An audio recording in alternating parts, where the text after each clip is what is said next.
Ferrari is one of the most luxurious and iconic car brands in the world, with an estimated net worth of around $85 billion. But behind the brand's sleek designs and incredible speeds, the company was founded by a young man who grew up in a family of blacksmiths, lacked formal education, and was once rejected from working at a car factory. During his teenage years, he lost his father and brother, and with no money or connections, nearly became homeless on the streets of Turin, all while pursuing his dream of becoming a racing driver. Little did he know, his relentless pursuit would lead him to build the most dominant racing team in motorsport, and in doing so, create one of the most fascinating car manufacturers in the world. This is the astonishing true story of Enzo Ferrari and the legendary brand that bears his name. The son of a blacksmith, Enzo Ferrari was born in 1898 in the ancient town of Modena in northern Italy. While Italy struggled with poverty due to the country's instability, Enzo's father managed to run a successful blacksmithing business. Although this income allowed the family to live comfortably, Enzo knew early on that blacksmithing was not the work he wanted. During his childhood, the Ferrari family was among the few to own a small automobile, and this sparked young Enzo's fascination with cars. His interest grew even further when, at age 10, his father took him and his older brother Dino to see their very first racing event, the 1908 Circuit of Bologna. At this time, automobiles were still a novelty in Europe, and racing was overwhelmingly dangerous. Drivers competed on dirt roads with little or no barriers and virtually no safety equipment, making fatal accidents common.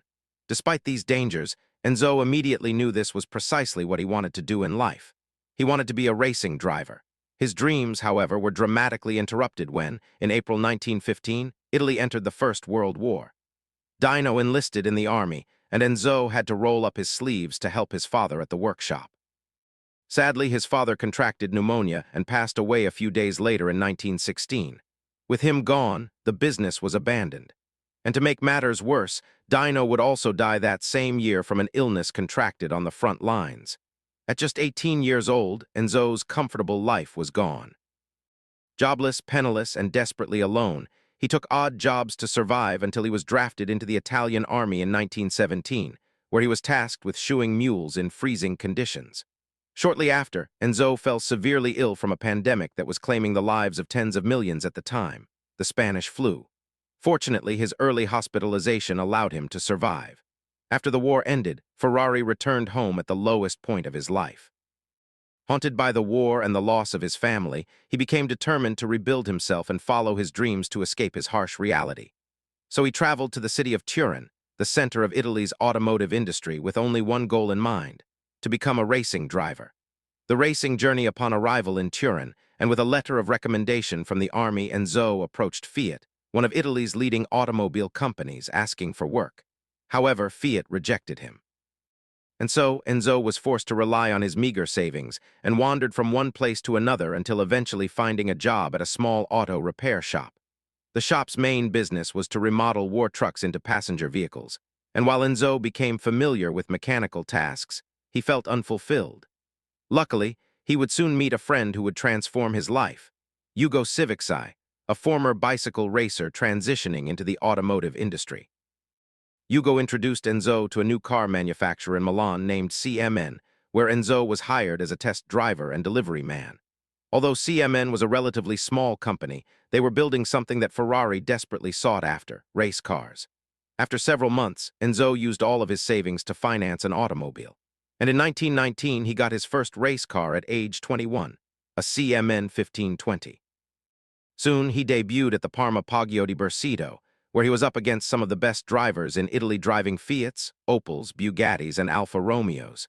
Despite driving an outdated vehicle, Enzo managed to secure an impressive 4th place in the 3-liter category and 11th overall.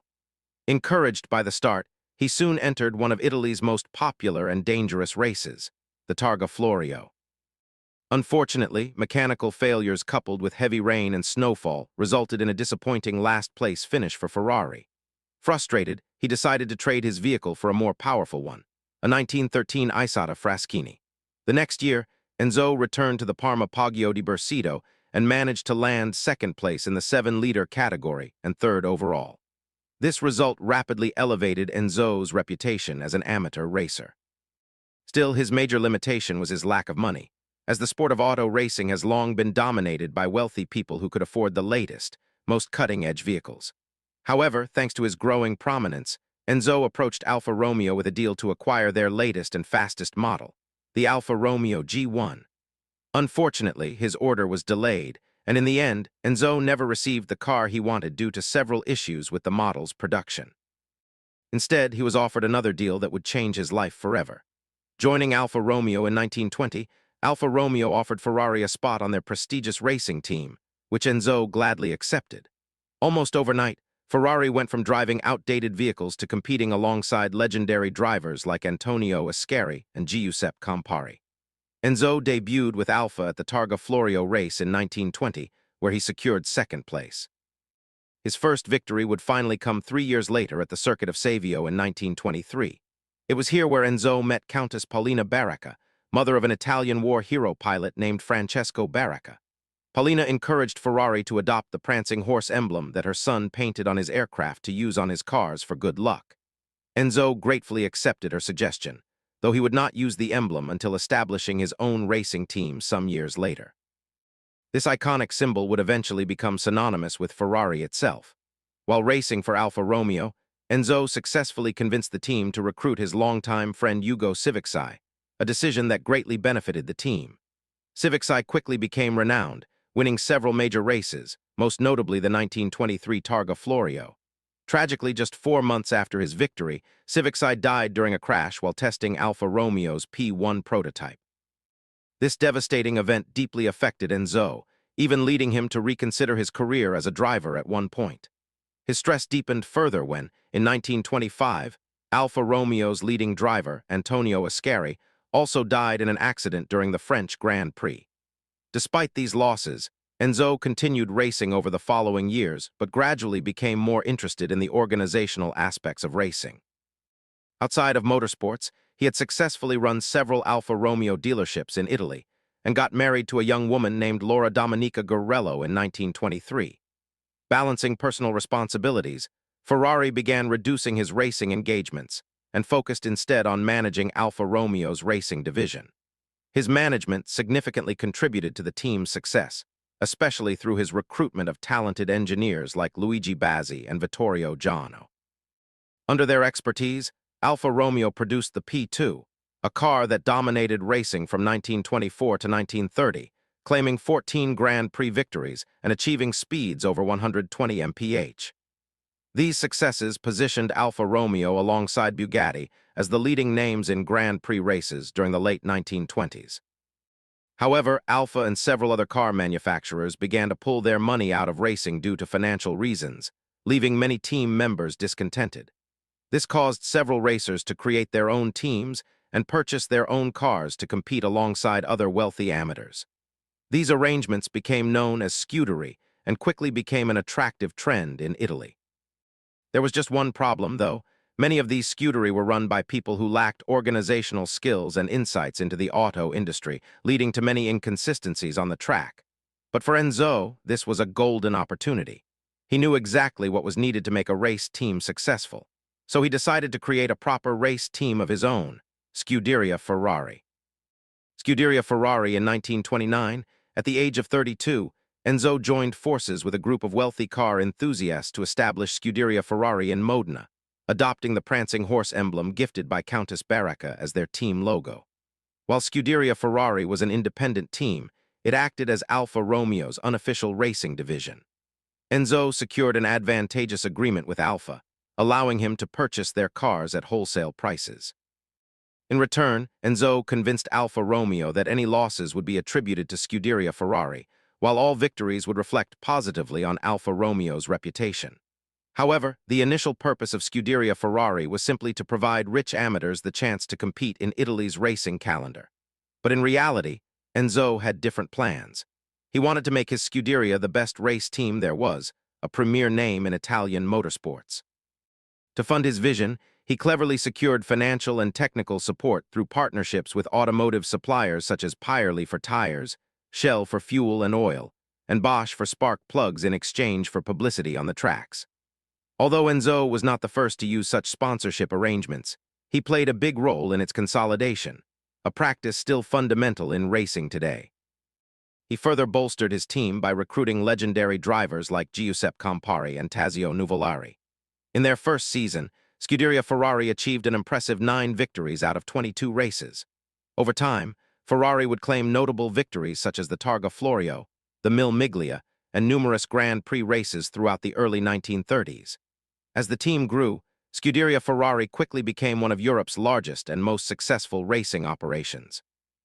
Good things continued to come for Enzo when, in January 1932, he celebrated the birth of his first son, Alfredo Dino Ferrari, marking his complete retirement from racing as a driver.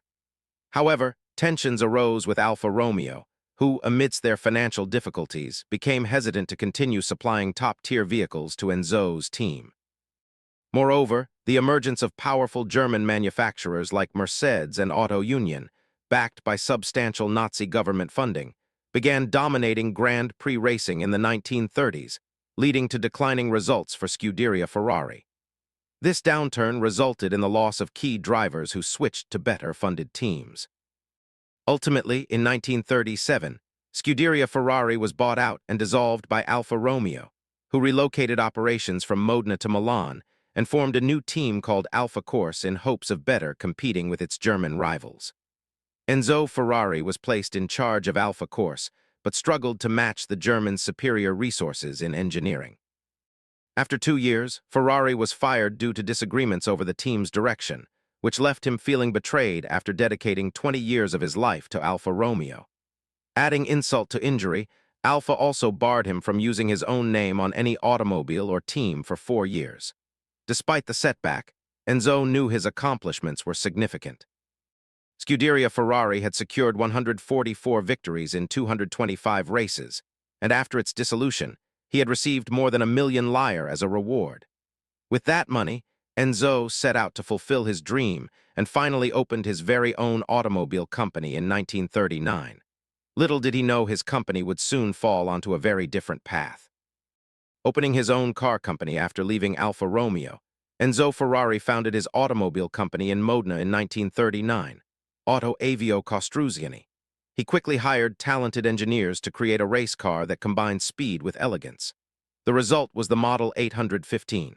2 of these cars debuted at the 1940 Brescia Grand Prix, impressively leading the race and setting the fastest lap records in their class.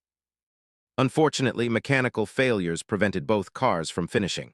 Unbeknownst to Enzo, this would be the first and only race under the Auto Avio Costruzioni name. As World War II intensified, Italy paired with the Germans to fight against the Allied powers, and racing, alongside passenger car production, was no longer a priority. Instead, military vehicle and armament production became essential. Benito Mussolini approached Enzo, asking him to supply military equipment, to which Ferrari agreed. He relocated his main factory from Modena to Maranello, secretly manufacturing devices for Mussolini's fascist government and Nazi Germany. Enzo was, in fact, a public member of the Fascist Party since 1934, appearing in uniform at parades and ceremonies for the community to see. In reality, Ferrari mostly did these things to remain on good terms with those in power. Otherwise, his business would likely have been seized or, worse, he himself eliminated. Interestingly, Ferrari also maintained covert relations with socialist groups in northern Italy, simultaneously playing both sides in the conflict, possibly to ensure his survival regardless of the war's outcome. What's certain, though, is that Ferrari profited nicely from the war, and his company grew quite large working for the military. However, his factory faced repercussions when Allied forces bombed it twice in 1944 and 1945. Following Germany's defeat and the war's conclusion, Enzo faced a critical decision.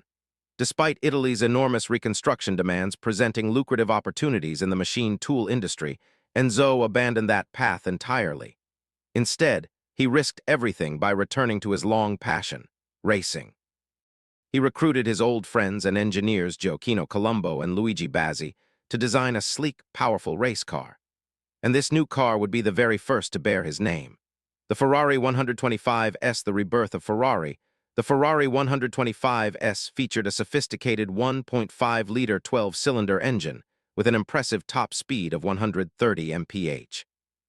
Ferrari debuted his new car at the circuit of Piacenza in 1947, where it outperformed rivals from Maserati, BMW, and even Alfa Romeo. But with just 3 laps remaining, the engine misfired, forcing it to retire. Despite the loss, Enzo remained optimistic, calling it a promising failure. 2 weeks later, Ferrari secured its first victory at the 1947 Rome Grand Prix. The following month, it earned 2 more wins, and by the end of the year, Ferrari had collected 6 victories out of 14 races. However, Enzo knew that if he wanted to keep racing, he needed a reliable source of income, as racing is extremely expensive. So he decided to produce luxury sports cars under the Ferrari brand and partnered with former Alfa Romeo teammate Luigi Cinti to market these vehicles in America. As Europe was still recovering economically from the war, Cinti effectively promoted Ferrari cars as luxurious collectibles and competed in prominent American races like the Indianapolis 500 and the 12 Hours of Sebring, enhancing Ferrari's profile in the U.S. However, there was one race Cinti wanted to compete in that he knew would greatly benefit Ferrari, the 24 Hours of Le Mans. He approached Enzo to request 2 Ferraris and 8 mechanics for the race, but to his surprise, Enzo refused, believing the cars weren't ready for such a demanding event. Furthermore, sending his official team for a potential resounding defeat would not only be a waste of time and money, but also create bad publicity. Instead, he suggested to Luigi that if he really wanted a Ferrari at Le Mans, he could always buy one and take it himself. And so, Luigi did exactly that. In 1949, Cinti surprised everyone, including Enzo, when he drove at the 24 Hours of Le Mans, and more so, when he won the race. This monumental victory validated Ferrari's capabilities and greatly boosted sales and reputation throughout the 1950s. The increased revenue allowed Enzo to further invest in racing, achieving dominance at the Mille Miglia for several years, and securing other important victories such as the Targa Florio, the 24 Hours of Spa, and again at Le Mans in both 1954 and 1958. Models like the Ferrari 166mm and the 250 Testarossa quickly became sensations for their performance and elegant designs. Nevertheless, these designs weren't created by Ferrari's crew themselves, but instead by an Italian coach-building firm named Pininfarina. Enzo had partnered with Pininfarina to specifically handle the design of his road cars, allowing him to focus exclusively on his racing operations. This collaboration was so successful that Pininfarina ended up designing almost all Ferrari models until 2017, producing some of the most iconic cars ever seen, such as the Ferrari 250 GT California, the 308 GTB, and the F12 Berlinetta. As demand for his automobiles soared, Enzo also made sure to produce only a limited number of vehicles each year. That way, he could shorten the supply and keep the demand high, thereby maintaining exclusivity, a strategy Ferrari still employs to this day. But in reality, Enzo was never interested in his production car business. For him, it was merely a means to sustain his racing obsession, nothing more. However, while Ferrari's racing team was thriving on the racetracks, Enzo's personal life was suffering tragically. His son Dino had long battled a rare form of muscular dystrophy since he was a child, which worsened severely by his early 20s. Despite doctors declaring the condition incurable, Enzo tirelessly sought solutions, determined to support Dino's survival. Dino was just as obsessive as his father and also passionate about engineering, even contributing to the development of a 1.5-liter 65 degrees V6 engine, a design later adopted in Ferrari's future race cars.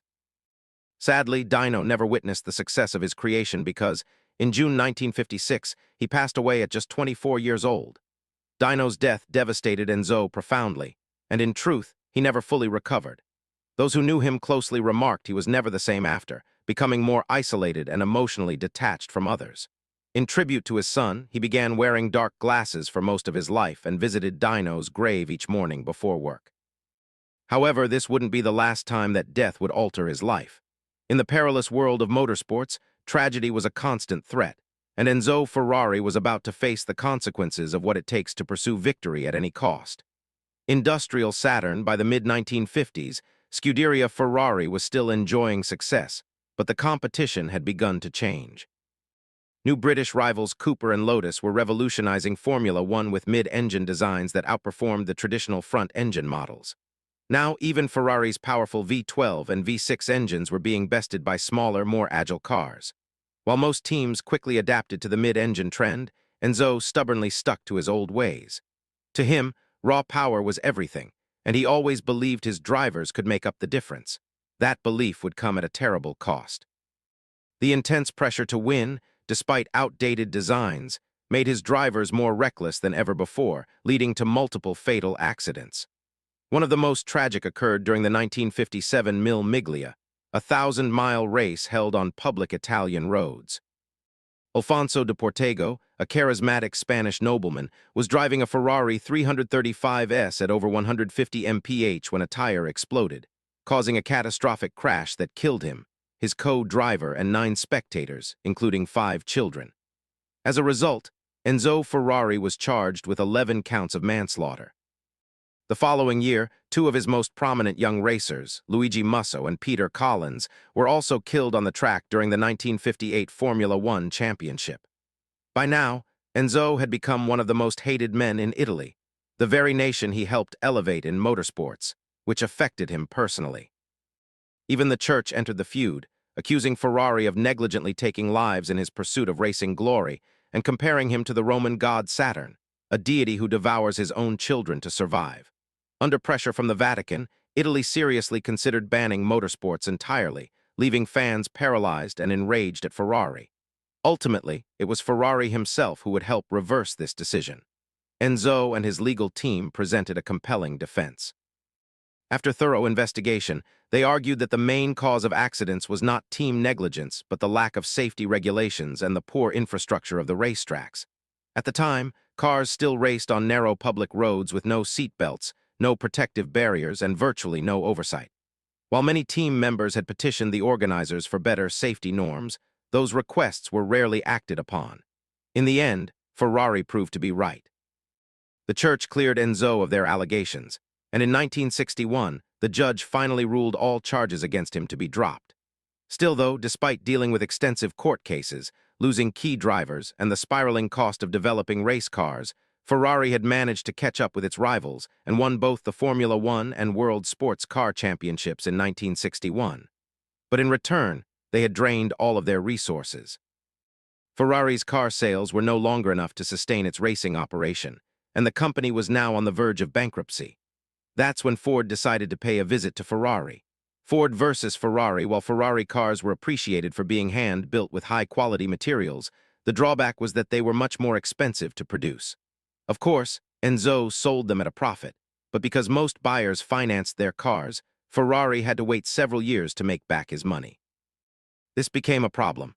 With racing expenses skyrocketing, Ferrari was forced to withdraw from some races to keep the company afloat. In 1963, Ford made a tempting offer. For $18 million, Ferrari was to give up 90% of the production car business and 10% of the racing division.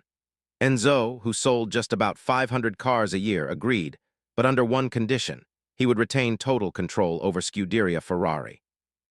However, right before the closing deal, Ferrari discovered a hidden clause. He would need Ford's permission to spend over 450 million lire on his racing operation, the equivalent of around $8 million today, and that was a no-go for him. Bursting out in anger, he insulted all the Ford executives in a mix of biting Italian, including the company and its CEO, Henry Ford II, leaving every American present speechless. Ford was now bent on revenge. Its mission: I want the best engineers, the best drivers. I don't care what it costs. We're going to build a race car to defeat Ferrari at the most prestigious race in the world, the 24 Hours of Le Mans.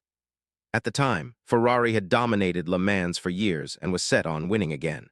So Ford wasted no time recruiting engineers and recklessly spent over $25 million developing a car that could destroy Ferrari. The result was the Ford GT40, a sleek, brutal V8 monster capable of reaching over 164 mph. However, early GT40s suffered from one critical flaw: reliability.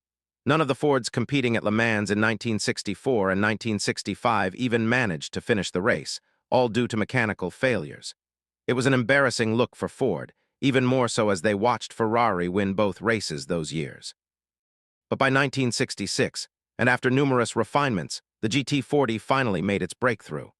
Not only did it beat Ferrari, it dominated the race, taking first, second, and third place in a historic 1-2-3 finish.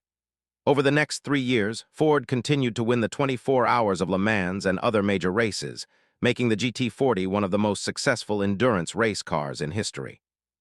On the other hand, Ferrari wouldn't win at Le Mans again for 60 years. By now, Enzo was becoming too old. At 70, he was dealing with serious kidney problems, forcing him to spend more time away from work. With his health failing and the company in financial turmoil, he decided to sell part of the business to ensure Ferrari would live on after him. Thus, in 1969, Scuderia Ferrari sold 50% of its shares to Italy's largest car maker, Fiat, under the condition that Enzo would retain full control over the racing team.